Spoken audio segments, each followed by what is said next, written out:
तीर्थ नगरी पुष्कर में आज भव्य कलश यात्रा के साथ निम्बाकाचार्य पीठाधीश्वर श्याम शरण देवाचार्य जी श्री जी महाराज की भागवत कथा का शुभारंभ हुआ है। सुबह 12 घाट से भव्य कलश यात्रा निकाले गए। उसके बाद कलश यात्रा आरटीसी सरोवर होटल पहुंची, जहां पर दोपहर 4 बजे शाम को 4 बजे से 4:30 बजे तक भागवत कथा का शुभारंभ हुआ।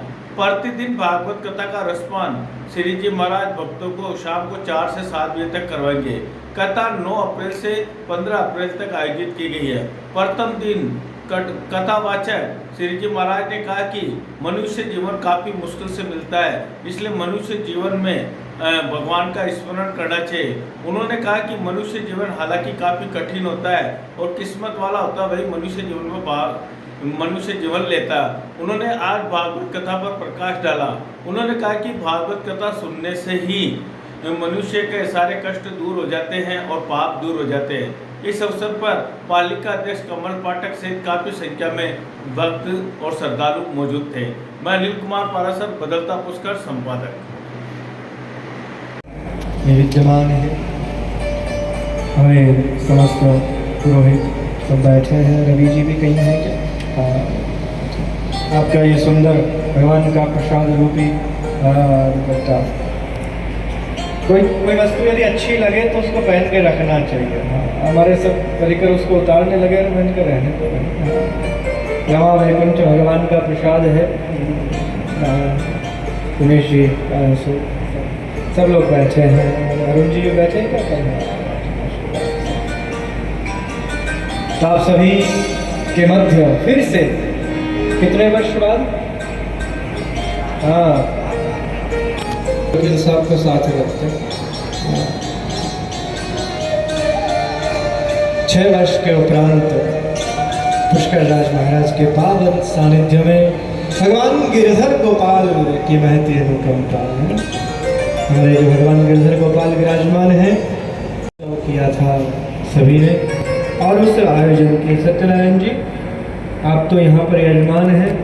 इस कथा का तो महत्व है ही, परंतु मेरे लिए उस कथा का विशेष महत्व था क्योंकि हमारे पुष्कर राज के समस्त पुरोहित उसमें यजमान थे। समस्त पुरोहित उसमें यजमान।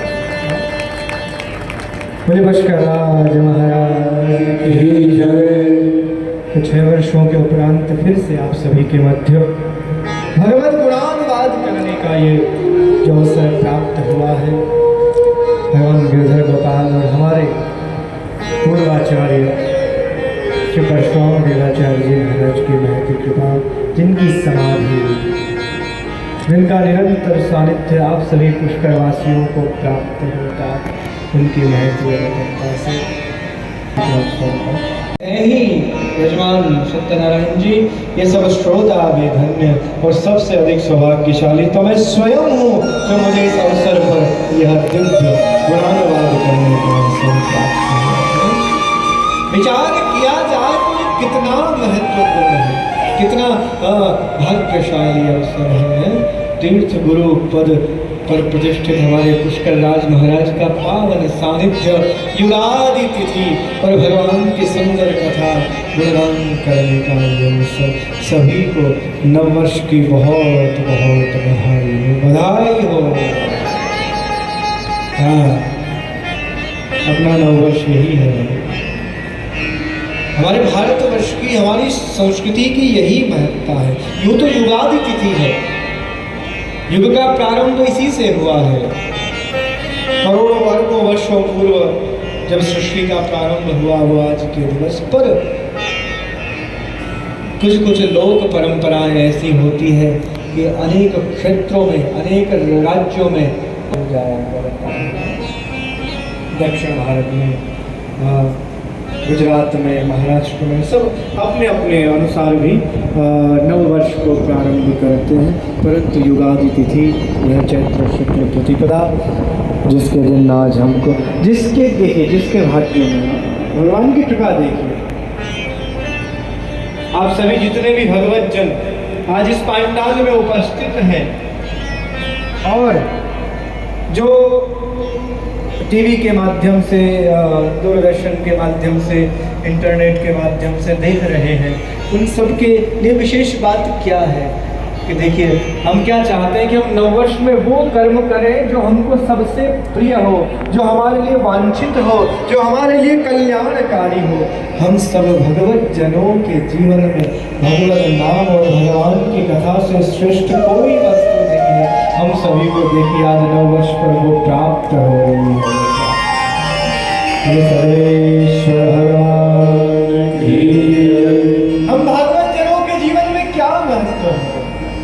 हम सभी के जीवन में भगवान की दिव्य भक्ति और उस भक्ति को प्रदान करने वाली है भागवत हमें प्राप्त हो रही है। क्या चाहिए जीवन में? क्या चाहिए? हमें यही जीवन में तो वो हमें मिल रहा है। इससे श्रेष्ठ हम सौभाग्यशाली हो सकते हैं। और पुष्कर राज के मित्रों के मध्य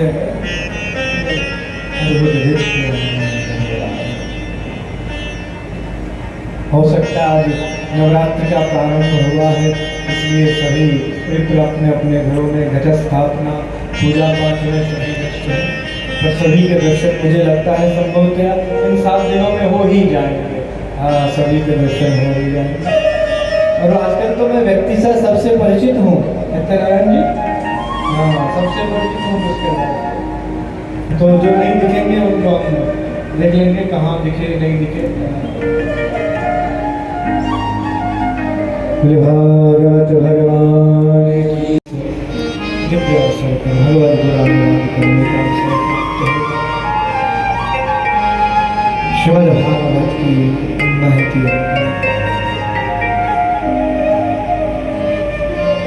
अनंत महिमा है श्रीमद् भागवत। इसकी महिमा का ही गुणगान यदि जीव कर ले, इसकी महिमा महात्मा का गुणगान कर ले तो जीवन सफल हो जाता है। श्रीमद् भागवत की कथा का जो महात्मा है, इस कथा से पूर्व उस महात्मा को जानना भी परम आवश्यक है। आइए श्रीमद् भागवत के महत्व में प्रवेश करें। उससे पूर्व आज इस नववर्ष के अवसर पर हमारे समस्त आचार्य वृंदों को नमन करने का अवसर मिल जाए तो इससे श्रेष्ठ हो क्या होगा जीवन में। और संध्या का समय भी है तो क्यों न हम समस्त आचार्यों के यहीं से तीर्थ गुरु पुष्कर राज के पावन साहित्य से प्रणाम करते हैं। जिनको याद है, स्मरण है, वो मेरे साथ में गाएंगे। श्री हरि साच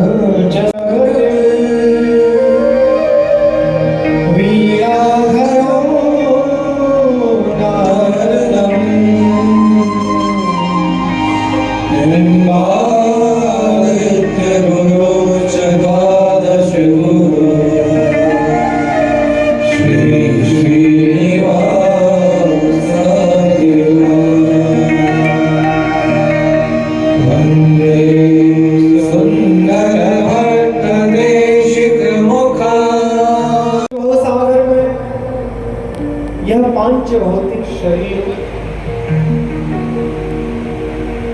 प्राप्त करके यदि जीव अपने कल्याण के मार्ग को प्रशस्त नहीं करता है तो उससे अधिक कोई दुर्भाग्यशाली, कोई अधम अथवा यूँ भी कहें कि उससे बड़ा कोई मूर्ख नहीं है। तो इसमें कोई अतिशयोक्ति नहीं। भगवान हमें यह मानव देह इसीलिए प्रदान करते हैं। भगवान मानव देह इसलिए हमें प्रदान करते हैं ताकि यह जो पांच भौतिक शरीर है इसमें फिर से हमें जन्म लेना न पड़े। ये जन्म इसलिए दिया जाता है भगवान के द्वारा कि इस एक बार जन्म प्राप्त करके पुनरपि जननम पुनरपि मरणम की जो तुम्हारी यात्रा है तुम इस यात्रा को समाप्त कर लो। इसलिए भगवान हमें यह स्वर्णिम अवसर देते हैं। हमें यह मानव देह भगवान के द्वारा इसलिए दिया जाता है। दुर्लभो मानुषो देहो देहिराक्षः।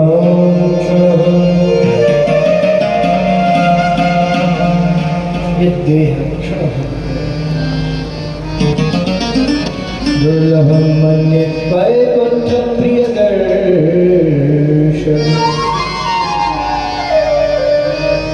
आप सभी को लगता होगा कि हमें यह मालूम है सहजता में प्राप्त हो गया, हमें पता भी नहीं, हमें तो हम तो जानते भी नहीं कि हमने कितने हजारों जन्म लिए हैं, कौन कौन सी योनियों में हमने जन्म लिया होगा, पता नहीं। हम कभी पशु बने, कभी पक्षी बने, कभी क्या बने, कभी राक्षस बने, कभी मानव बने कि ना बने। इन योनियों में भटकने के उपरांत हमें भगवत कृपा से ये अवसर मिलता है कि मानव योनि, और जब ये मानव देह प्राप्त हो जाए तो फिर जीव को चाहिए कि हमें इस जन्म की सार्थकता किसमें है? वैकुंठ प्रियदर्शन। और वैकुंठ बिहारी भगवान श्री श्यामा श्याम के चरणों में अपने जीवन को समर्पित करके इस भक्ति पथ की यात्रा को